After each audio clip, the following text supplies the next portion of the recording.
അപ്പോൾ നമ്മുടെ ഡഫിൻ്റെ engine oil നല്ല രീതിയിൽ ലോ ആണ്. അപ്പം നമ്മൾ അടുത്തുള്ളൊരു ഗ്യാസ് സ്റ്റേഷനിൽ നിന്ന് ഓയിൽ മേടിച്ചിട്ടുണ്ട്. അപ്പോൾ ഡഫിൻ്റെ അത് ഓയിൽ ഒഴിക്കുന്നത് ഞാൻ കാണിച്ചു തരാം.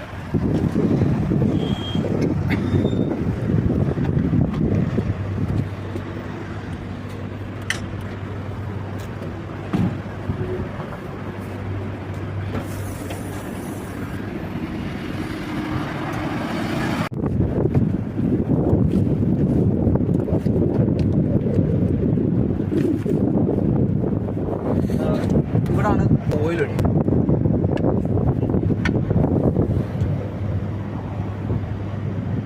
അപ്പോൾ നമ്മൾ തൽക്കാലത്തേക്ക് വേണ്ടിയാണ് ഒരു 4 ലിറ്റർ മേടിച്ച് എഞ്ചിൻ ഓയിൽ ഒഴിച്ചത്.